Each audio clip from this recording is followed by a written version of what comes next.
What's up guys, this is Anime Crossover. I'm back with a new episode of Naruto Water Flash Part 42, and if you did enjoy the video, please consider a like, and if you're new to my channel and like my content, subscribe and hit the notification bell for more crossover fictions. Now let's begin this new video. 14th chapter into the Force of Speed. The Force of Speed. Naruto gazed out towards the Speed Force, unsure of what he would see or do. His heart was filled with trepidation and terror, as well as anticipation and determination. He had no idea what obstacles or lessons the Speed Force had in store for him, but he was willing to go to any length to return home. But there was nothing wrong with hoping to receive some answers and a better idea of what he would be doing and how long it would take. Look, Speed Force? Naruto asked, as the Speed Force's Tsunade Avatar gazed at him. I understand that there is a lot here that I don't understand and probably never will. But what do you mean that I brought myself here? I didn't do this on purpose. Speedsters who first arrive in the Speed Force rarely do, and believe me, you're not the first to arrive here by accident, the Speed Force said as it continued marching into the strange chaotic vortex of cosmic energy and scattered landscapes stolen from history. How many other speedsters have come here? Naruto said, following the Tsunade Avatar and taking care not to tread on a loose piece of ground and plunge into an infinite whirlpool of energy. Many. Some are speedsters who have had their powers for much longer than you and Barry have, and a few have even been animated, which is always interesting. The Speed Force laughed. I don't suppose any of them are here right now to tell me exactly what I'm in for. He wondered, and the Tsunade Avatar shook her head no. Look, Speed Force. I don't want to piss you off or anything, but is there any way we can reschedule, whatever this is, for maybe a later date? I gotta get back. There are people I care about on Earth too, and I need to. Well, if that's what you really want, then I can send you back. The Tsunade Avatar snapped her fingers, and a massive vortex of Speed Force energy and lightning appeared approximately 20 feet away. But first, you must understand something. If you leave, you will be unable to stop Zoom. What exactly are you talking about? Naruto inquired. As I previously stated, Eobart's Thon traveled to the past to murder Barry Allen as a child, and his interference in your early years has altered time, including the flow of events that should never have occurred, the Speed Force informed him. Right, including me. Thon told me that in his timeline, I wasn't the same person I am now, Naruto said as the strange disarray landscape began to shift, allowing him to see parts of his childhood up to the events of closing the singularity over Central City and then fighting Zoom on Earth 2. Thon basically told me that I was nothing like the hero or speedster that I am in his timeline. He was right. You were very different, the Speed Force said before showing him a different version of himself. This one appeared to be the same, but he was much smaller in form, and the impulse suit he was wearing was his original white with the massive red arrow streak down the middle. This was you. Naruto observed his alternate self racing around this alternate timeline's Central City alongside what appeared to be an alternate version of Barry aka the Flash. His suit was distinctive and appeared to be older. Naruto could see that the two were still working together, but their positions were more hero and sidekick than partner and partner. Barry appeared to be the leader, while Naruto was content to be the humorous sidekick who assisted him. They were fighting Weather Wizard, Captain Cold, Heat Wave, and another person with what appeared to be magician's weapons at one point. He noticed that he had the same lightning hue as him but didn't appear to be as swift or competent. A gust of wind knocked the alternate Naruto into a car, and Barry ended up saving him. Naruto examined the rest of the parallel chronology and discovered that his alternate self was much more relaxed, easygoing, and, to be honest, average, as Thon claimed. On another Earth, he still worked at Star Labs, his parents were still alive, and he still worked with Barry, but it was like staring into a warped carnival mirror because the two couldn't be more different. Thon was correct in stating that his other self was not a noteworthy or even skilled speedster. He was unremarkable. That's when he noticed something that made him stop. In the center of the street, it was his alternate self battling an alternate version of Multiplex. He sped down the street, all shiny and trying to look cool. He leapt off automobiles, slid on his knees, flipped off walls, and generally pretended to be a show-off. Before racing towards the original, he knocked down clone after clone. Instead of simply knocking him out, he shocked his entire system, rendering him unconscious and the clones inert, which was brilliant but also extremely hazardous because his lightning might have easily killed Multiplex. Impulse simply came to a halt, smile on his face, and cheered. Woo! All right, now that was awesome. Am I right, Central City? Let's hear it for Impulse, he said, spreading his arms and taking in the applause. Overall, this other Naruto was a full and total jerk.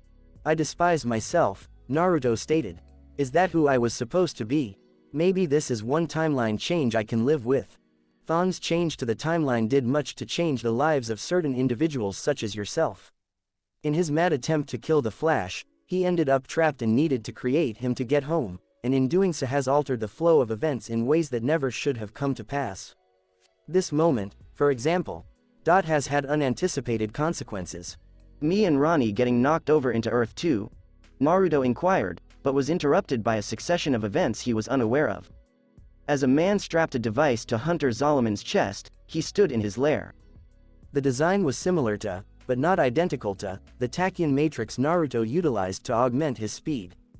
For one thing, the core was burning red rather than the normal orange or blue, and Naruto could tell it was utilizing quantum particles as well as tachyons based on the physical components. The sole effect that would be produced would be to charge the tachyons negatively. He witnessed Zoom power up as blue lightning flashed around his body, only to be joined by blood red lightning. This is when Zoom tapped into the negative speed force. An event that should never have happened, the speed force said. You mean in the alternate timeline of events, Zoom was never this powerful? Naruto inquired, to which the Tsunade Avatar nodded. It's because I was knocked here, wasn't it? I did this. Not on purpose, but yes. The change in the timeline that resulted in the changes to you affected the flow of events. You got stronger and took a more prominent role alongside Barry Allen. You used your powers to protect Central City, and in closing the singularity you were sent to Earth 2 where you met Zoom. This encounter sparked an unexpected rivalry, and in the process, Zoom sought means of increasing his speed, which gave him a connection to you. What is the negative speed force exactly? Naruto thought. The speed force is polar opposite. All things in the universe have opposites. Good and evil, light and dark. It is a similar energy to the speed force but is fueled by negative energy and eats away at it like a cancer. The more it consumes the stronger it gets, but in turn the more we generate the more of the negative speed force we can keep at bay. Two sides of the same coin, locked into battle. One is light, and the other is dark, and neither can exist without the other.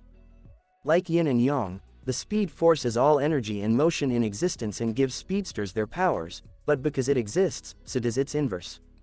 The negative speed force can leech power from it but can't destroy it because then it wouldn't exist, Naruto deduced, and the speed force nodded. I just gave Zolomon a massive power boost. You saw how powerful he became with your own eyes, and your attempts to stop him resulted in you arriving here in the speed force, and it was no accident. The Tsunade Avatar snapped her fingers, and the small vortex vanished, returning them to the strange landscape of the speed force, but the exit portal remained in the distance. Naruto gripped his brow and groaned in frustration. Isn't that what you're saying? This is all my fault. Zoom was never like this, but because of me and my meddling, I made him stronger, Naruto pointed out. I'm showing you that all actions have consequences. You inadvertently created a stronger enemy, but to say you are the cause of all of this is incorrect. Thon's hatred of the Flash led him to recklessly travel back in time and kill Nora Allen, but that moment created a new timeline that began to gradually override the one Thon is from, which is why he altered events, including how you and Barry Allen received your powers, and attempted to return to. That's when he noticed the Tsunade Avatar give him a serious look. Time travel is your greatest power when used correctly, but it is not one to be taken lightly. The Speed Force exists to help keep the timeline stable, and any alterations to it caused by speedsters will be dealt with accordingly. When Naruto heard a banshee-like wail, two Dementor, ghost-like monsters emerged around him. Shit! Naruto recoiled in fear as he witnessed the horrible beasts scream in his face before fleeing. What in the hell were those things? The defense mechanism. When the human body gets a virus, it develops antibodies to fight it. The timeline is the same. They are time wraiths. They hunt down speedsters who recklessly alter the timeline without forethought of the consequences and end them. Let this serve as your only warning if you think of trying to alter time via the Speed Force. The Tsunade Avatar warned him before helping him back to his feet. Message received, Naruto said as he took a long breath and calmed down. Not that the terrifying warning wasn't important, but why are you telling me all about time travel? I thought this was about why I wasn't fast enough to stop Zoom. They are one and the same, the Tsunade Avatar said, opening a gateway that showed Naruto happenings on Earth 2. Zoom was speeding through the city, but he still had his blue lightning, therefore this must have happened in the past. Zoom was on a rampage when the visuals changed to show him speeding over a barren terrain, followed by the appearance of a second Zoom. He has a doppelganger, Naruto inquired. No, a time remnant, clarified the Speed Force. Because of the various changes that time travel can cause, a temporal duplicate can be created from an aborted timeline if that speedster travels back in time, essentially allowing two versions of a speedster to exist in the same timeline. Zoom has been doing this to try and buy time, to keep himself from dying. To fight his fate. That's why there's Zoom in the Flash of Earth 2. His Jay Garrick persona was just his time remnant. This is all making sense. But if Zoom is messing with time travel, why haven't the time wraiths gone after him? Naruto mused. They have, but he's evaded us, running like a coward and serves up his time remnants as sacrifices so the Prime can escape, and with the negative speed force he is even stronger now. Our time wraiths can't stop him, and at your current level you cannot face him and win, which is why you're here, the Speed Force said. But you can? Naruto inquired, and the Speed Force agreed. As I said, if you truly want to leave, you can, but only at your current power level. It may be enough to stop Zoom, but it will be a conflict with many caught in the crossfire, the Speed Force remarked. Naruto gazed at the gateway that would transport him home and began walking towards it, but halted after 4 steps. If the Speed Force was correct about Zoom, returning with what he had might not be enough. He had already done it, which may have resulted in his death, but instead landed him in the Speed Force. Something in his gut told him that was a one-time occurrence, and that if he went up against Zoom like that again, it might not end the same way. And he couldn't just use his homemade Tachyon speed enhancer because he'd already used it twice. Any more and it would destroy the Speed Force in his cells, therefore he was locked in terms of scientific techniques to get quicker. He returned his gaze to the Tsunade Avatar. How long do I need to stay here, and what are we going to do here that I can't do back home? You can run around the planet as fast as you want to try and slowly increase your maximum speed, but that won't work. You can try to find a workaround to your Tachyon matrix to try and increase your overall speed, but that won't work either, and neither will any kind of speed-enhancing drug. The Speed Force said, pretty much listing off the 3 major ideas Naruto had for trying to get faster. Imagine yourself as a hydroelectric dam. The giant reservoir of water you hold is the Speed Force, and the small amount you release to spin the turbine is the amount you can generate. The amount is small, of course, because you are a relatively young and small dam. What would happen if too much water flowed through, more than you could handle? Naruto replied, the dam would burst. Exactly. The amount of water required to generate electricity is small, enough to handle while the source is massive. Now, improvements and upgrades can be made to the dam itself to make it better than it was before, but only so much can be done, the Speed Force explained. If you truly wish to become faster in order to stop Zoom, protect your planet, and embrace your new destiny, then you know what must be done. Naruto considered it, but he knew the Speed Force was correct. You know, I once said that destiny could bite me in the behind, and I've never liked the idea of not having control over my own life. And now? Questioned the Speed Force. I'm tired of being a puppet. It's my life and my decisions from now on, Naruto proclaimed, and the Speed Force nodded. How are you going to improve the dam, so to speak? You've gotten so far on your journey looking at your powers primarily from a scientific point of view with limited information on the Speed Force if any at all. It's time now for you to go pro, and to do that will break the floodgates open only this time. The dam can handle the power, the Speed Force said as the exit portal vanished and the surrounding area began to moan. These metaphors are all over the place, Naruto observed as he prepared to take the next stage on his trip. He was simply hoping it wouldn't take too long. XXXXX line break October 2015, Earth 1, Central City. Barry and the others were still reeling from the surprise appearance of Jay Garrick, a mysterious man claiming to be from Earth 2 in the flash of that planet. He appeared on Earth 1 after they had closed the singularity without his speed, and he was there to assist them in stopping his arch-nemesis, Zoom. Zoom was the speedster Cisco witnessed Naruto battling, if he was to be believed. He provided a lot of information, but they weren't sure if they could trust him. Caitlin took Jay to the med lab to get some tests performed on him. Caitlin inquired, so, Mr. Garrick, how long have you been the Flash on your world? Not long enough to call me Mr. It's Jay, please. Jay, Of course, Jay replied, on my world, I've been the Flash for about 2 years. And how did you get your speed? Caitlin pondered as she took a blood sample from his arm. I'm not sure. I was at my lab trying to purify heavy water without any residual radiation when there was a blinding light and I fell into a coma. When I woke up, I could run nearly as fast as the speed of sound, Jay revealed. Sorry. Did you say lab? Are you a scientist? Well, I didn't work at a place like this, but I did have a respectable solo operation. Part-time chemist, part-time physicist, part-time superhero, he continued, and she nodded. Can I forget about the superhero part now? While Caitlin was in the med lab testing Jay, the rest of the team was in the cortex discussing their recent arrival. So, do you think he's telling the truth? Iris inquired.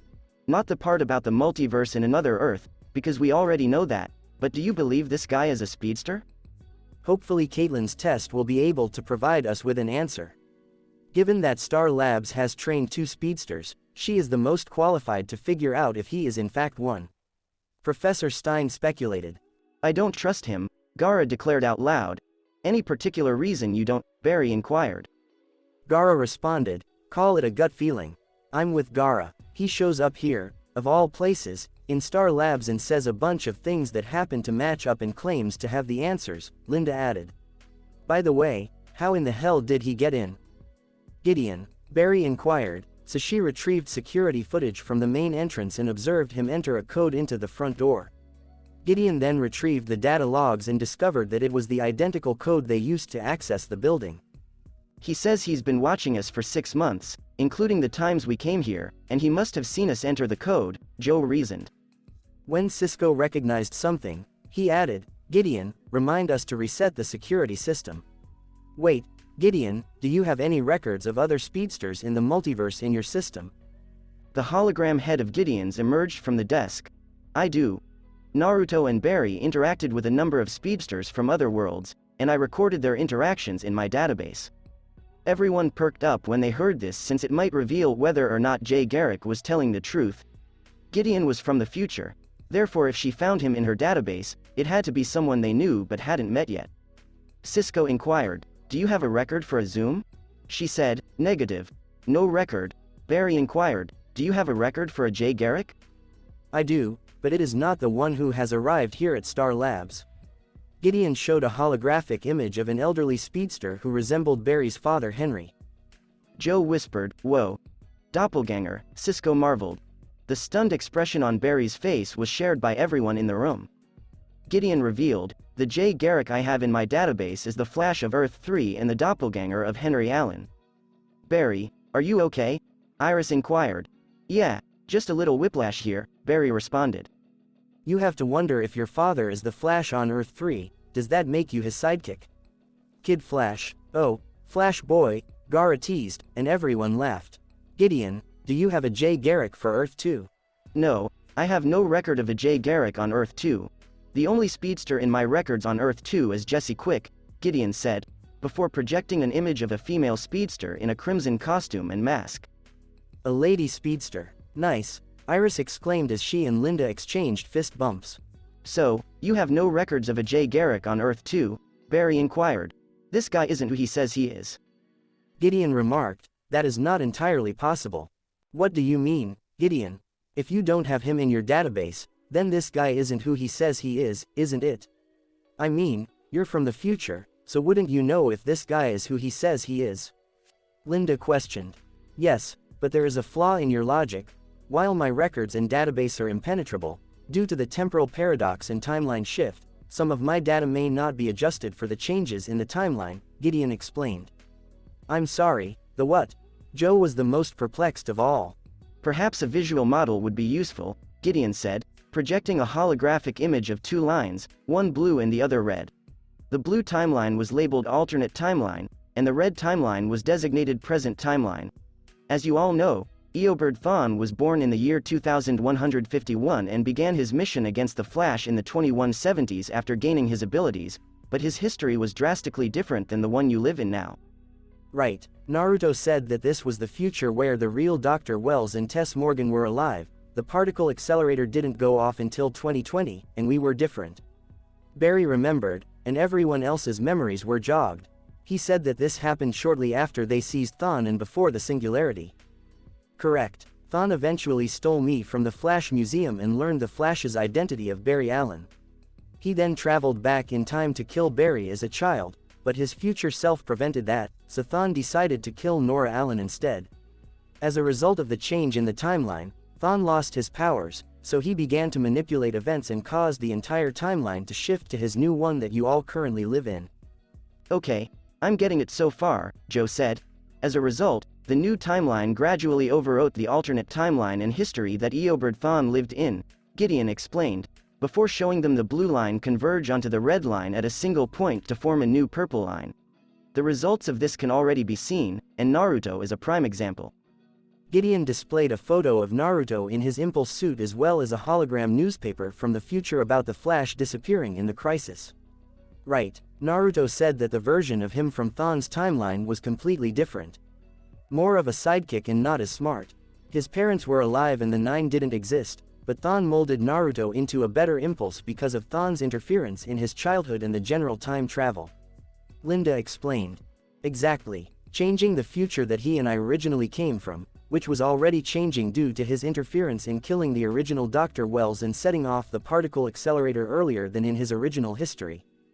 As of now, the time paradox for this new timeline hasn't completely set, so Eobard Thawne could theoretically return to his timeline before he and it are erased. As a result of the timeline shifting, my database has been altered to accommodate for this new timeline, much like how the newspaper from the future changed as a result of the drastic change that occurred with Naruto during the present, a change that has transformed Impulse from a sidekick of the Flash to a partner and Naruto from a minor scientist to the head of Star Labs. Alright, and you've lost me, Joe said. Cisco told him, bless your heart. Think back to 1955. Marty travels back in time to 1955 and disrupts his parents' meeting. The photo shows him and his siblings gradually disappearing. Ah, yeah, saw that. Joe agreed. He needs to get his parents back together or he won't be born. Got it. Now Gideon is saying that the changes to the database and her knowledge are very similar to, Terminator 3. Judgment Day has been moved back, Skynet in the Terminator's history has been slightly altered, but in our situation, it is Gideon and the quantity of information she possesses that has been adjusted to match our new chronology rather than Thawne's old timeline, Professor Stein stated, and everyone looked at him funny. I watch movies on occasion. I saw it as well, Joe said. To put it another way, Gideon is saying that due to Thawne's time travel, her database has been altered for our current timeline rather than his, Professor Stein explained. Like when we first met her in the Time Vault and she told us Naruto was the CEO of Star Labs and the smartest man on the planet. That wasn't from Thawne's previous chronology, but rather from our new one, correct? Cisco inquired. Correct. My original database has been updated to reflect this new history as a result of the numerous modifications to the timeline. Because my database has changed as a result of the timeline, there may be gaps in my knowledge regarding events that have yet to occur. This could be why I don't have any records for a Jay Garrick of Earth 2 or Zoom, as my lack of data is a result of what is happening now, Gideon explained. Because this is all happening now, we don't know anything about them, which means you don't know anything about them for us to know, Linda explained, struggling to make sense of all the fourth-dimensional time travel jargon. Professor Stein clarified, if we don't know about a Jay Garrick or Zoom, Gideon might not know about them either until we get more information. So, Jay Garrick might be telling the truth, and it's this very moment in time that will change Gideon's database. Whoa. Trippy, Cisco exclaimed. In other words, we've returned to where we started. We don't know who Jay is or if he's telling the truth, Gara stated unequivocally. Professor Stein said, pretty much. Look, I'm not going to pretend to understand what's going on here, so I'm going back to the station and keeping an eye out for anything unusual. If something comes up, please contact me so that we can determine whether or not our new friend can be trusted. And here I thought I was just starting to understand time travel, Joe said, making the others laugh. There is one remaining issue. If Mr. Garrick is correct, and there is a breach somewhere in Central City, we must locate it. If we succeed, we may be able to travel to Earth 2 and assist in bringing Naruto and Ronald home, Professor Stein added. Of course, but how do we find it? We have no idea what to look for, Cisco admitted. Well, I propose we pool our resources and come up with a solution. Caitlin completed out her initial run of testing and left Jay in the med lab before returning to the cortex. What did you discover? Linda inquired of Caitlin. Well, Jay's heart rate is unusually low, he has regenerative abilities, and he carries the metahuman gene, so he is a metahuman. Aside from that, I don't see any evidence of the speed force in his system, Caitlin said. We don't even have proof that he's a speedster, let alone from Earth 2, as he claims, Barry explained. Caitlin reassured him, not necessarily. What does that imply? He inquired. Well, Jay isn't aware of this, but while I was testing his heart rate, blood pressure, motor responses, and taking a blood sample, I was also measuring his autonomic reactions while we were talking, Caitlin explained. Did you administer a lie detector test to him? Iris and the others were taken aback when they heard that. Caitlin informed them, and he passed it. So, either he's telling the truth, or he's really good at lying, Gara said, looking at Jay. My gut still says he's keeping something from us. I agree with Gara on this one. What if he's not a good guy and is just looking for our flaws? Barry was perplexed. However, for whom? This Zoom man he compares to his reverse Flash? Iris inquired. Linda told out, Vaughn had his own pawns he used in his plan. Following the other metahumans' strike and everything, it appears to be overly convenient. Continue running tests, Caitlin. See what else you can learn. And I think we should all carry an icer just to be safe while Jay is still in the pipeline, Barry suggested, and they all agreed that it was best to err on the side of caution until they knew more. After Caitlin conducted a few more tests, Barry led Jay to the pipeline and locked him up. The power dampener was turned on, so if Jay was a speedster and had been lying to them, he wouldn't be able to escape. I hope you understand why we have to do this, Barry said. I understand, youngster. You're doing what you believe you must. But you'll all know soon enough that the tests are pointless. I want to help you, not hurt you, Jay reassured him. You're not the first person to say that to me, Barry pointed out. If what your friend saw is true, that Zoom sent Dr. Polaris here to kill you, you should start listening instead of locking me up in here. Because if Zoom is involved, you're going to need a lot more than just me. Especially if you want to help a friend, Jay advised. There's a fire down at the waterfront, Barry. The fire department has arrived, Cisco announced over the intercom. I'll be right there, Barry said. Be careful, Jay cautioned, as Barry rushed away. X-line break. The fire at the waterfront occurred in an old building and was easily put out, but just after Barry put out the fire, he was attacked by a metahuman whose body turned into sand. The next morning, Barry and the CCPD looked at the scene, and it was clearly the work of a skilled arsonist. Joe was on it, and Barry ended up meeting a new police officer, Patty Spivot. A very cute woman who was exceptionally brilliant, charming, and... Barry returned to Star Labs and handed the sand sample over to Cisco, telling the others about the new metahuman he encountered, the one who could turn his body into sand. Cisco examined the vial of sand with a magnifying glass and then ran it through a mass spectrometer as Linda, Caitlin, Iris, Gara, and Barry gathered around. It had to have been left behind by the metahuman who attacked me, Barry explained. So he actually became sand? Gara inquired, and Barry nodded. Yeah, I was taken aback. He made a sand fist out of his arm and threw it at me. When I tried to catch him, he slipped between my fingers and vanished, Barry explained. Well, whatever it is, it's not sand, Gara said, looking at the vial of sand in the mass spectrometer. He held his palm out to try and make it move in the glass, but nothing happened. I have no control over it, Gara admitted. Gara is correct. Sand is not being detected by the mass spectrometer. This is unusual, Cisco commented as he examined the data. You're right, Jay said, standing in the Cortex's doorway wearing a Star Lab sweater. It's not sand. Myosin 2 protein has moved to the cell's periphery in human cells. Caitlin explained why Jay sounded like a scientist by saying, Jay's a fellow science nerd. Jay explained, those cells have the ability to rearrange and harden, giving them the appearance of sand. How do you know that? Gara inquired. They belong to Sand Demon, a metahuman I've fought before, Jay replied. Because I know you're new here, I'll just break everything down for you. That identifying the bad guys bit is my jam. But guess what? I'm going to give you that one in Dr. Polaris because I think they work and I truly like them. Is that Barry's hoodie? Cisco inquired. Oh, I'm sorry. It was all we could come up with, so. Iris replied. I was going to say, because it appears to be a lot smaller on you, right? I'm going to do some more tests, Cisco joked, only to be met with a frown from Barry. So, who is this sand demon? Cisco asked as he went away to Professor Stein's lab, Naruto's lab, which had the best technology in the building. Iris inquired. I'm not sure what his name is, but I know how to stop him, Jay offered. Do you know what? I think we'll be fine on our own, Barry said confidently. Look, Barry, I'm not sure what else I can do to prove to you that I'm on your side, Jay pointed out, and Barry simply shrugged. I even went through a full body scan. Iris and Linda looked over at Caitlin, who said shyly, I was being thorough. I have a sand demon from my world. Let me show you how to stop him, Jay suggested.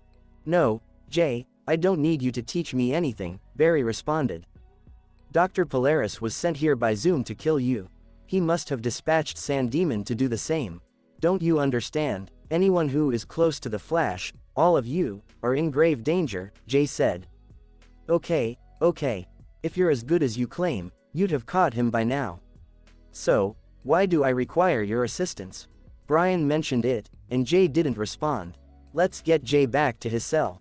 Gaara then brought Jay back to his cell, while Cisco arrived in Naruto's lab and noticed Professor Stein had already made himself at home, using Naruto's space and accessible chalkboards to bring up different complex physics calculations. Professor Stein, I'm sorry to interrupt your flow, but I think you should take a break, Cisco advised as he moved the vial of sand over to a scanner and went to work. I believe I have discovered the key to proving the proposed breach theory after some, lengthy calculations. Exotic matter, Stein stated, and Cisco was the result of his tests. Do you mean trans-dimensional energy? Precisely. Theoretically, exotic matter and trans-dimensional energy will seep from one universe into another. Now, if the breach Mr. Garrick is referring to is true, if there is a hole in our reality that links to his planet, we can make some changes and upload an electrophotography program to the Star Lab satellite to photograph the exotic matter leak, Cisco explained, thereby providing us with the location of said breach and bringing us one step closer to bringing Naruto and Ronald home, Stein stated, as Cisco smiled. Last time I saw the kit, it was in the fabrication room. I will return, Stein commented as the two scientists applauded their outstanding collaborative session. Oh, I'm getting the goosies. Cisco smiled as he adjusted the sand vial on the scanner and received a vibe. What the hell? Cisco's vibe showed him Barry fighting against the sand meta from the warehouse last night. Sand demon. He could see his face and then the vibe began to change. It was late at night in an empty square in Central City when suddenly a blue portal appeared out of nowhere. He saw Sand Demon get thrown out and hit the ground by a black-clad speedster with red and blue lightning. What the heck am I doing? Sand Demon inquired. Would you like to go home? There is only one thing you need to do. What is it? Kill the Flash. Cisco's vibe abruptly faded out, and he was back in the lab, clutching his brow as he felt a stinging pain like a little headache. While his talents were active, he still didn't have the best control over them. Zoom. Cisco muttered as Professor Stein reappeared. I found the kit, and I must say I'm very impressed with the fabrication room. Professor Stein came to a halt when he noticed Cisco's troubled expression. What's wrong? I had another vibe. I saw him, Cisco explained. Who saw who? Zoom. After a few hours, Joe managed to identify the metahuman from the prints found at the scene as Eddie Slick, a serial arsonist, and he managed to catch him with help from Patty Spivot, but there was a wrinkle in the case. Slick wasn't in Central City the night the particle accelerator exploded, so he wasn't a metahuman, despite the fact that Barry identified him as the guy who attacked him in the warehouse, so there was more credence. Yesterday's surprise broadcast from a Star City vigilante calling himself the Green Arrow has spawned a massive outcry of both support and dissenters over the role of vigilantism in American law enforcement, the news announcer said, while showing a video of the Green Arrow. Caitlin admitted, catchy. I despise it when they put a color in their name, Cisco said. Linda said, I think it works. Definitely has a nice ring to it, Gaara said as Barry and Iris entered. Yo, so I triple-checked the sand scans you provided us, and Jay was correct. It's human cells, Cisco explained. I understand. Slick isn't our guy, Barry declared defeat on this point. No, he is, but not in this form. I had a vibe in the lab, Cisco explained to everyone. Can you tell me what you saw? Iris inquired. Well, I saw a sand demon ambush you in the warehouse, just as you said, and then it shifted to somewhere in Central City. A gateway appeared, and a black-clad speedster threw him through it. He was terrified and wanted to return home, but the person claimed he couldn't until he killed the Flash, Cisco explained. Did you get the speedster's name? Iris inquired, and Cisco shrugged. No, he didn't say, and he was vibrating his body so I couldn't see his suit or face, but his body flickered with red and blue lightning, Cisco explained. Linda said, just like Speedster Cisco said he saw in his vibe about Dr. Polaris. They're the same person. He dispatched Sand Demon. I'm sorry to say it, Barry, but my vibe is beginning to support Jay's Earth 2 theory, Cisco offered. Seriously? We're just going to believe everything he says because he says a few things that sort of check out, Barry inquired in disbelief. No, not just faith. After the vibe, I worked with Professor Stein, and with Gideon's assistance, we think we figured out another way to confirm Jay's proposed breach theory. Cisco remarked, and the professor brought up a map on the screen, enlarged on a specific section of the city where the others could see a blinking marking. Mr. Ramon and I used electrophotography to search Central City for the area he saw in his vibe for any signs of abnormal energy, from any breaches as Mr. Garrick described them. Mr. Ramon confirmed that this was the same region from his vibe, and it is filled with extra-dimensional energy that would only exist if a doorway to another world was opened. Professor Stein added that when the map was expanded to display the entire city, they noticed other blinking markers spread around. However, there is an issue. It appears that, while we were successful in shutting the singularity, there was an unintended consequence. We used the Star Labs satellite to search for extra-dimensional energy sources entering our planet through possible gateways and breaches from another planet. Of course, there is more than one breach. There are 52 of them spread throughout the city, Cisco said, and Barry sighed, seeing this as a major problem. These gaps are pockets of time and space that have been folded into and upon themselves. But the most serious breach looks to be this one. When Professor Stein pressed a key on the keyboard, the map zoomed in on the Star Labs. And where is that located? Iris inquired. It's within the Star Labs.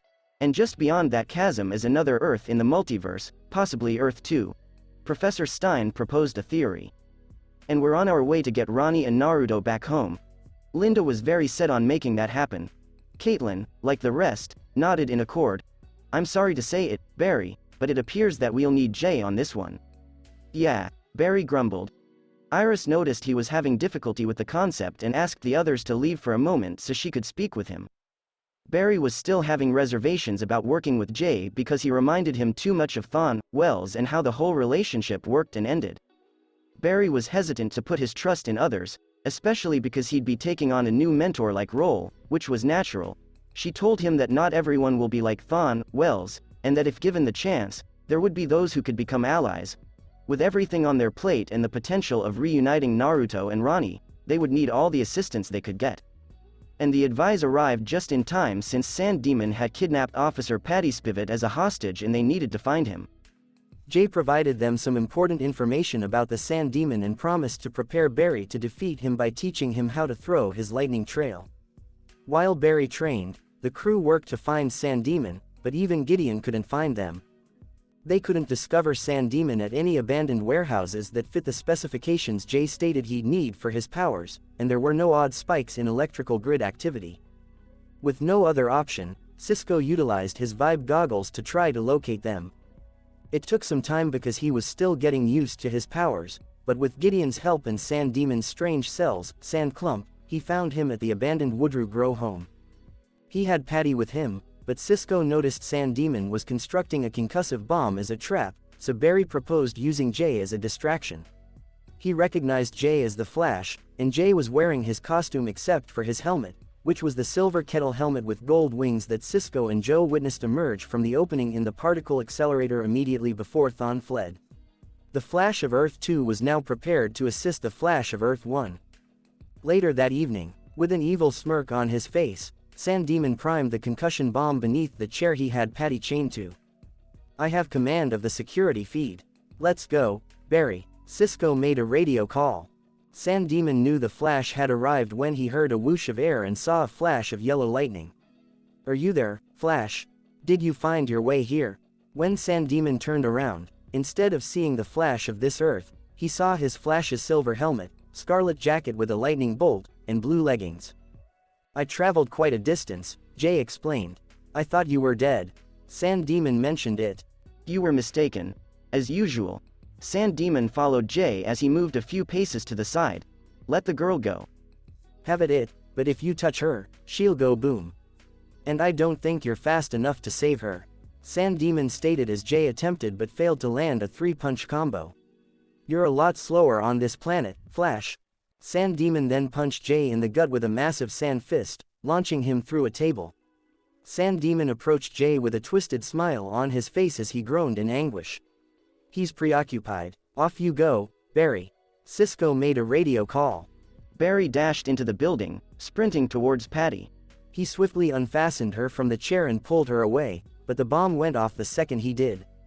When Speed Demon turned behind him, he noticed that the chair was empty and that no concussive force had struck him. There was no other Flash or captive, but he did notice someone else there with a massive gourd strapped to his back and sand pouring out. The sand had enclosed the concussion bomb, absorbing the blast and inflating it like a balloon while shielding everyone from its effects. It was Gaara, dressed in his improvised superhero costume. Cisco still needed to construct him an official outfit. I'm terribly sorry. Did you really need this? Gaara inquired, taking a sip of his sand and dropping the expended concussion bomb on the ground. And who in the world are you? Is someone attempting to steal my thunder? Sand Demon transformed his hands into sand and hurled them at the stranger, which was a horrible idea. Sand Demon's sand blows were caught by the sand floating around Gaara's torso.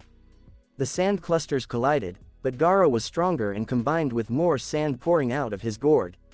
It pierced Sand Demon's sand arms and struck him in the chest, launching him across the warehouse. The only thing that cushioned his fall was an old pile of cardboard boxes. He heard another whoosh of air and watched his Flash vanish before the Flash of this Earth appeared in the building beside the new unknown sand-controlling metahuman. You had a trap set for us.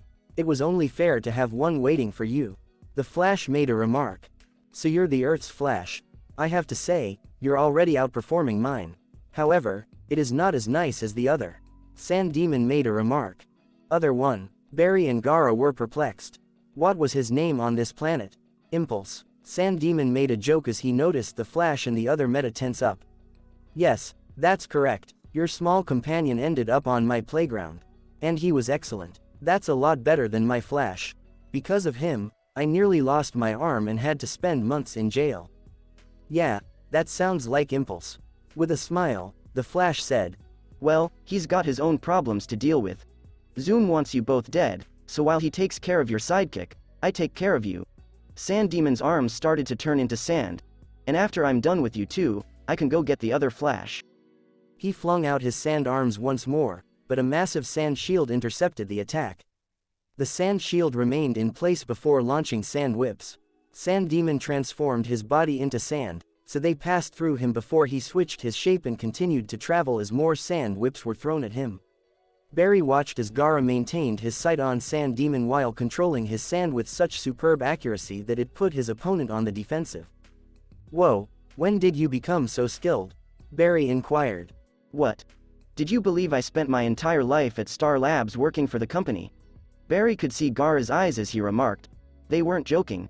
Flash, step aside. I've got some rage to work out. By all means, Barry took a step back and let Gaara handle this one. Gaara's sand continued to shift and lunge at Sand Demon, who managed to revert to solid form. When sand coiled around one of his legs and hurled him across the room, he formed a big sand shield with his arms. Sand Demon collided with a support structure and exploded into sand before rapidly regenerating. Do you know who you're messing with? Sand Demon's sand arms picked up the heavy tables and ruins around the grow house and hurled them at Gaara. Gaara maintained a focused yet angry stance, crossing his arms in front of his body and raising a single index finger. His sand came to his rescue in an instant, catching everything hurled at him while other pieces of his sand slithered across the floor towards Sand Demon. When they got close, the sand clumps formed into hands and reached out to capture Sand Demon, who just converted his sand arms into mallets and dispersed them with strikes. Gaara stood there watching Sand Demon use his lackluster power set. You should know. Gaara spoke in a relatively monotonous, harsh tone. Quote. I spent the first year of my powers under the influence of a lunatic. I knew nothing about metahumans until he injected me with a drug that gave me my abilities. I had to be his lapdog for a year. Complacent, helpless. I was a puppet in my own body, powerless to see myself free. He transformed me into a monster until impulse set me free. Isn't that adorable? Sand Demon mocked only to be blindsided from behind by a massive wave of sand and knocked to the ground. More sand surrounded him, smashing him into the ceiling before raising him into the air. Sand Demon was imprisoned as the sand ringed about him. He's the best man I've ever met. He is a hero who put his life on the line to help me in this city. He has the kind of heart and determination that a lowlife like you could never comprehend. You're the most pitiful metahuman I've ever encountered. Gaara raised his palm, and the sand that was trapping Sand Demon began to close in. The sand tightened as he began to clench his fist. Zoom can send as many metahumans as they want here, but they won't stop us from rescuing Impulse. Stop, Sand Demon yelped as he attempted to transform his form in order to escape the confining sand trap. As the sand became increasingly tight, he began to worry and moan like a coward. Please. I never expected to hear a demon beg. Gaara laughed as he fixed his gaze on him. I suppose you can't call yourself that any longer. I'll gladly accept the name.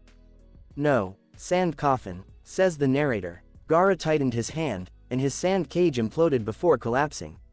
Sand Demon's body managed to reconstruct and was stretched out on the ground, while Gaara's sand returned to his gourd. Gaara's sand coffin did not kill him, but rather knocked him out.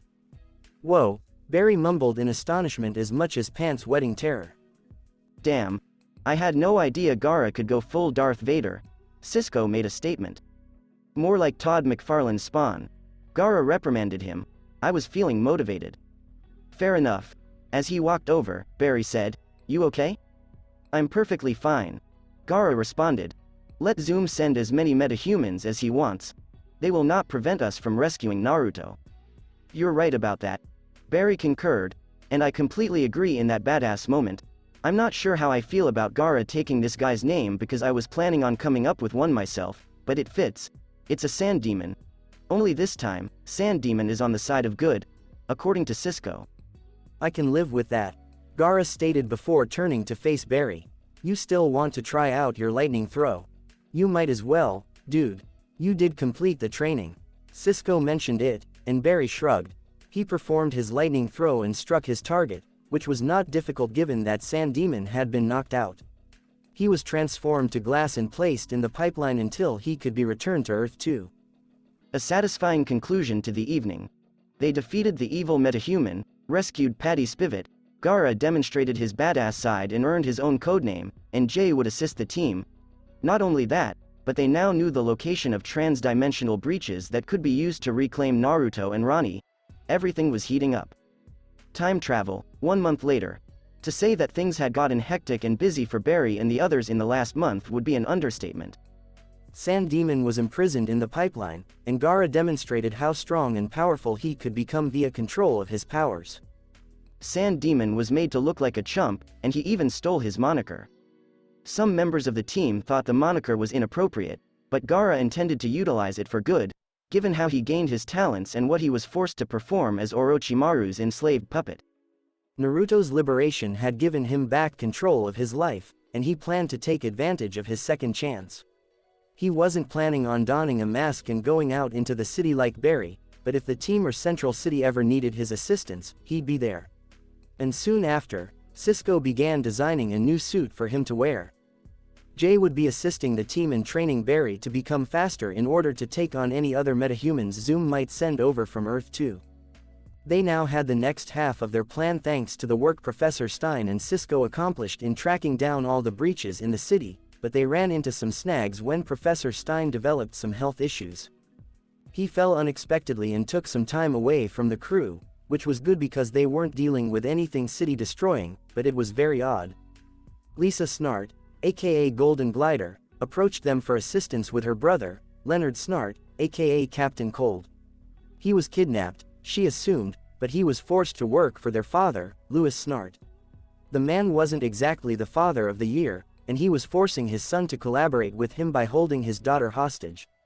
He implanted a thermite explosive in her brain, which would detonate if Captain Cold did not obey him. A true signature moment. The team was able to extract the bomb from Lisa's skull, and Snart ended up killing his father in retaliation. Captain Cold was arrested, but the crew knew he wouldn't be there for long. While the crew was focused on that, Jay was able to get to work on the Star Labs breach. It ended up in one of the old reactor rooms that were put to storage after Naruto took over all of his projects. Because the breach was huge but unstable, they couldn't begin testing until they stabilized it. According to Jay, the breaches indicated portals to other worlds. The break in Star Labs was their fictitious portal from Earth to Earth 2. To be sure, the specific location on the other side of the breach is yet unknown, and more testing is required. The extra-dimensional energy field that divided the Earths in the multiverse connected their breach to another breach on another world. So to speak, their corridor. The issue was the unsteady passageway, which meant that the breaches were also unstable. Barry attempted to run through the gap but ended up bouncing off. Jay and Cisco constructed a device to aid with the stabilization of the breach in the portal to the other Earth. A speed cannon is a type of cannon. They were about to start testing it when Professor Stein exploded into flames like Firestorm and had a seizure. That was due to his inability to complete Project Firestorm. The chemistry was getting unstable without Ronnie acting as a grounding catalyst for the extremely reactive Firestorm molecules attached to his body. Professor Stein had made it 6 months, but time was running out, and the longer he went without joining, the more unstable he would become. They also didn't have time to test their new speed gun. They needed a quick answer, so Caitlin came up with a plan to locate someone else for Professor Stein to bond with in the meanwhile. She and Gideon were able to discover 2 compatible potential candidates. Both were afflicted by the dark matter and were admitted to the hospital with signs of gene rearrangement mutant, as well as the same blood type as Ronnie and Professor Stein. Caitlin identified Henry Hewitt as the best candidate after more testing. He was a Hudson University scientist who seemed more open, but Barry proposed Jefferson Jackson. More of his DNA alleles matched and he appeared to be the superior alternative, but Caitlin chose Hewitt, which proved to be a disastrous decision. The bonding procedure failed, instead triggering his latent metahuman talents. This, along with his long history of violence and rage, made him a ticking time bomb. Fortunately, matters were resolved, and they were able to persuade Jefferson to assist them. He and Professor Stein combined to form the new Firestorm, and together with Barry, they defeated Hewitt. Professor Stein was safe, Hewitt was now imprisoned in the pipeline, unable to harm anybody else, and the city was safe. Professor Stein advised that he and Jefferson traveled to Pittsburgh to speak with his friend who assisted him, as well as Ronnie, to better understand their abilities as Firestorm. And, knowing that they may face anything if Zoom appears, Firestorm could be a tremendous assistance in getting Naruto and Ronnie back. They said their goodbyes, but Professor Stein and Jefferson promised to return to assist. In late November of 2015, the twilight had descended on Central City, and the crew had retired for the day. While Cisco returned home, Barry went on patrol, while Caitlin stayed in the brain a little longer. Linda had returned home, and Gara needed to make a quick trip to Los Angeles for Star Labs, so he'd be gone for a while. She took a quick peek at the computer, which was currently open to the Firestorm file, and made a fast addition. It included images of both Professor Stein and Ronnie, but Caitlin added Jackson's image to the file and labeled him as Firestorm 2. She smiled at the image of Ronnie and hoped to meet him soon. When the computer beeped with an alarm, she was jolted out of her trance. "Gideon, what's wrong?" she inquired. "My sensors are picking up on unusual activity in the breach room with the speed cannon." Gideon notified her. "What?" Caitlin dashed down the halls to the breach room, where she noticed the breach portal in question and the speed cannon contraption encircling it. The portal was blinking erratically, indicating that something was certainly going on. The center of the gap then flashed brightly, and 2 figures jumped out. Both were dressed in boots, trousers, and black hoodies, and carried backpacks and high-tech shotguns over their shoulders. She could see they were guys, but their features were concealed by their hoods. One of the strangers looked around until his attention was drawn to Caitlin. "Who are you, and what are you doing here?" "Kate." The man lowered his hood, revealing himself to Caitlin as Ronnie. "Ronnie, is that your name?" Caitlin whispered in surprise, unsure whether that was him. She took a cautious step forward before stopping. "How do I know you're really Ronnie?" Ronnie walked forward gently, removing the ICER shotgun from his shoulder and setting it down. You wanted to honeymoon in Tahiti, but I wanted to go to Italy for wine and pizza. You mentioned that a honeymoon isn't a honeymoon unless... My ties. Caitlin continued his sentence, and he nodded before raising his hand to show her his lug nut wedding band. You promised to get me a real wedding ring, but... You said this was perfect. Ronnie moved forward a few steps more, till he was at arm's length. It's me, Kate.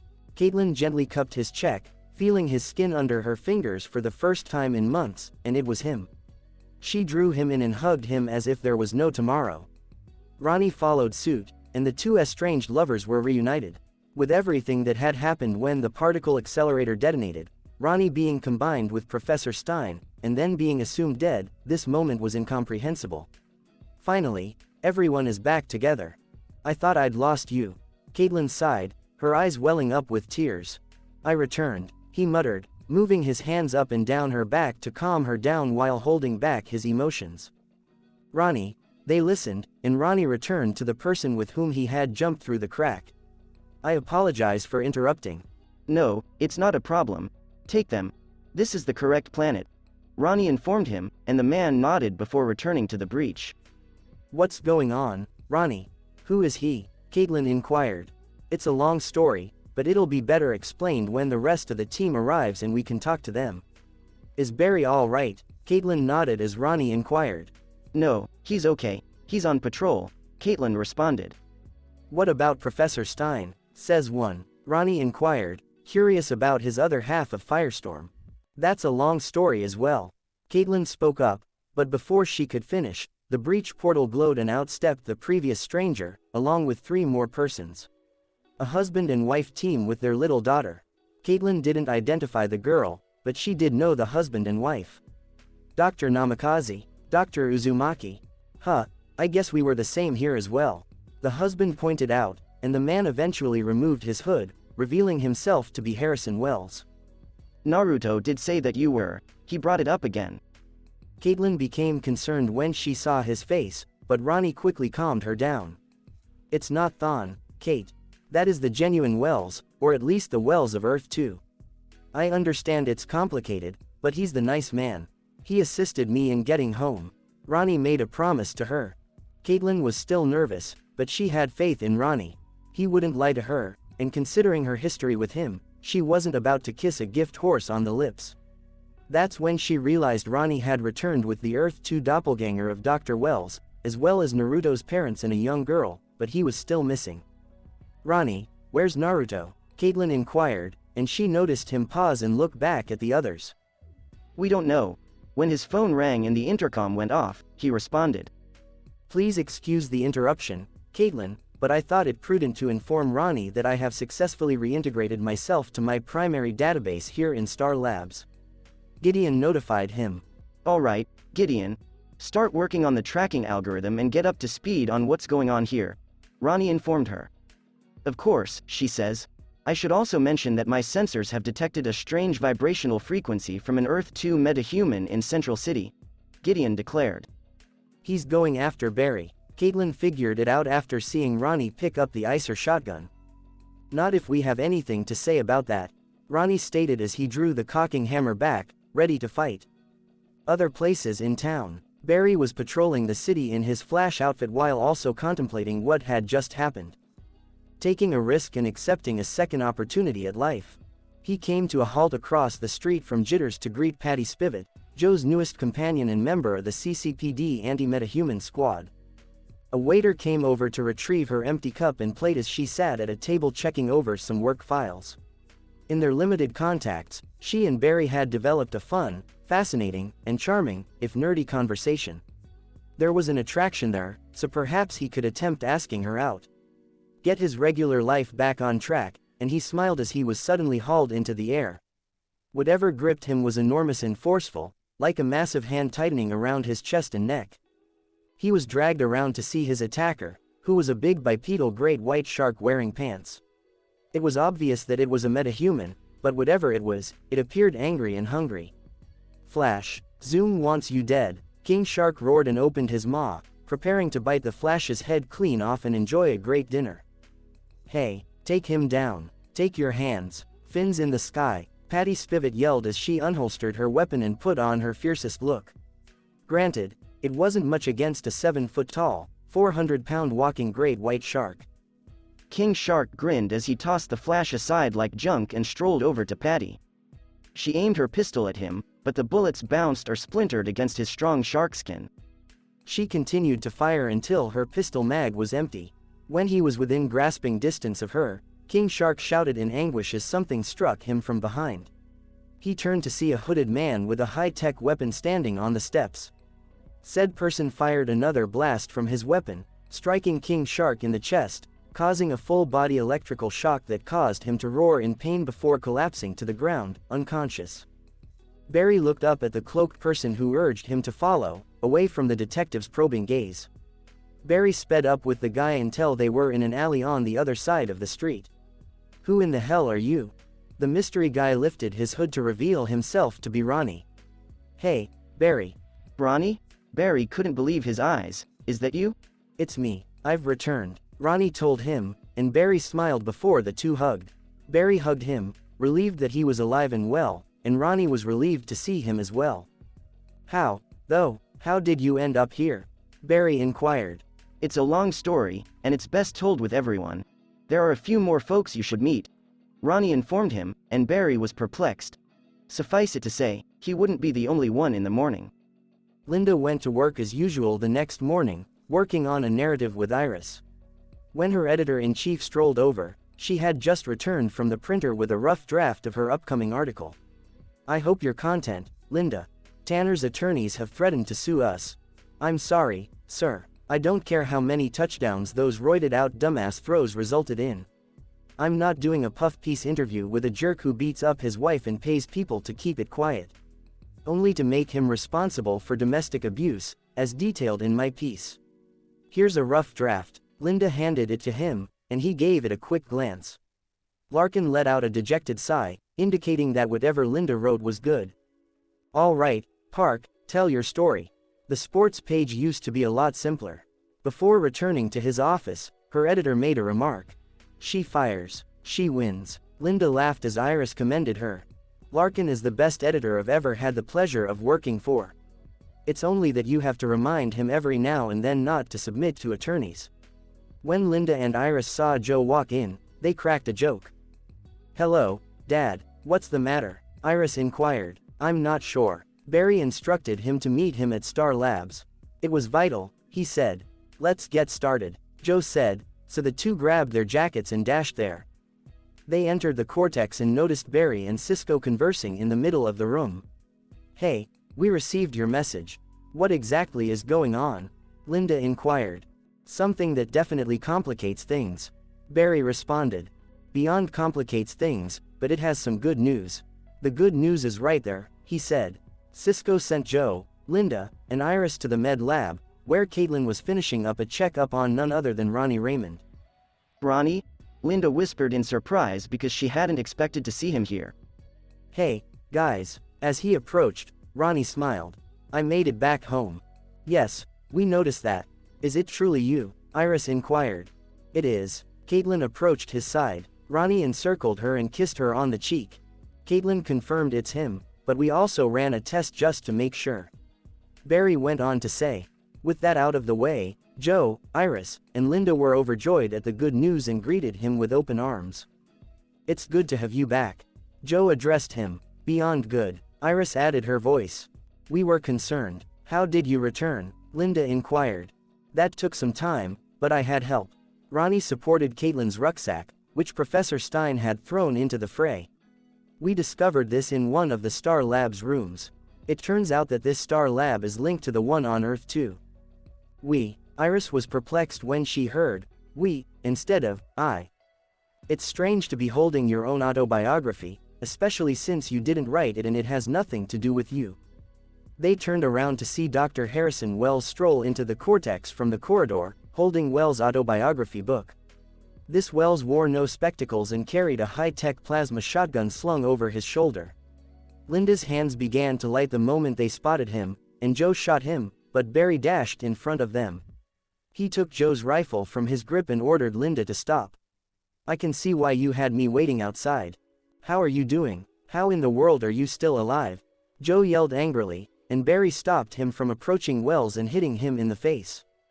Because the flash here stopped you right before you could pull the trigger. Wells responded. It's simple, Wells, I warned you they'd be like this for a reason. As he walked over and patted Joe on the arm, Ronnie reminded him. He and Barry were able to calm him down a little. Ronnie then stroked Linda's shoulder. It's all right, Linda. He's here with us. Linda nodded and turned off the computer. Joe, Linda, and Iris, please meet Dr. Harrison Wells from Earth 2. They were introduced by Barry. Hello, they whispered. Hi, Wells replied in a monotonous tone. Yeah, we had the same reaction when he showed up, too. Cisco gave them assurance. How can we be sure he won't double-cross us like the other Wells did? Barry was reminded by Joe. Agreed. Following what he did to us in the city. Cisco went on to say. But he's not even the Wells we knew, because that Wells' body had been taken over by the Reverse Flash, who was really Eobard Thawne from the future and Eddie's descendant. Caitlin brought it up again. Yeah, I'm aware of it. Ronnie detailed everything that happened to me, but I'm not him. I'm my own guy, and what happened in this city or with your friend Ethan has nothing to do with me. Wells informed them. His given name was Eddie. Iris reprimanded him. Neither him nor him, Wells said. Why are we even putting our faith in him? How do we know he's not as evil as the other guy? Cisco inquired of Barry. Because without me, Ronnie wouldn't have made it back home. Wells responded to Cisco's question. Hey, guys, I understand. Given what had happened, I had difficulty trusting him as well, but this is not that Wells. And he's correct. I would have died if it hadn't been for him, and he assisted me in returning home. Ronnie informed them. If you're back, where has Naruto gone? Why is he not here? Linda inquired, noticing the expression Ronnie and Wells shared. That's complicated, Wells informed her. Then uncomplicate it, Linda cautioned him. Look, Linda, we'll explain it in a minute, but first we have to take care of something. As he stared at Caitlin, Ronnie murmured. Jay strolled into the cortex shortly after she checked her phone and nodded. Jay, what exactly are you doing here? Barry, shocked to see him, inquired. Caitlin called and said Harrison Wells from my planet had arrived, and imagine my surprise when I received the message. Jay strolled in and exchanged glances with Wells. Ronnie retreated to the side as Wells locked his gaze on Jay. All right, color me astounded. I, like everyone else, assumed the Earth 2 Flash was no longer alive. Why am I not astonished to see Jay Garrick alive and hiding a full world away from Zoom? Wells laughed. I'm not hiding. Before the singularity drew me here, Zoom nearly killed me and stole my speed. As Barry, Cisco, Joe, Linda, and Iris looked on, Jay corrected him. Clearly, the two had a past. Is that right? Yeah, that's right. If it weren't for one thing, I'd find that interesting and rather amusing. Wells brought this up. And what's that? Jay inquired. I know who you really are. Wells informed him. Hey. Jay turned around and was blasted in the chest by a full-power Icer round from Ronnie's Icer shotgun. The impact knocked him to the ground and knocked him out, but Ronnie didn't stop there, firing 2 more Icer bullets into Jay's lifeless body. While Caitlin tossed Ronnie a power-dampening bracelet, Ronnie tossed Wells the Icer shotgun, which he kept aimed at Jay. When Ronnie witnessed the shocked expressions on everyone's faces, he put it on Jay's wrist. What? What happened to Jay? In amazement, Barry inquired. Are you bad? You're the bad guy, Ronnie, aren't you? Evil duplicate. And you, Caitlin. Caitlin slapped Cisco upside the head as he began to fear. Ow. I'm me, Cisco, and Ronnie is Ronnie. Caitlin informed him. Then why did you just shoot Jay? Joe inquired. No, that isn't Jay Garrick. Zoom is the name, Ronnie informed them, and everyone looked at Jay's body in disbelief. Excuse me. When they turned back, Minato, Kushina, and Mito were standing by the doorway. Is that our signal to come in? Aren't they? Joe stammered as his brain tried to understand what was going on. They are, Linda replied before everyone turned to stare at Ronnie. Yeah, there was a lot that happened on Earth too, Ronnie explained. To be continued. That's it for this podcast. Thanks for listening to this video. I hope you did enjoy this part of the story, and if you did, like, share, and subscribe for more. And thank you all for your support, and have a great day.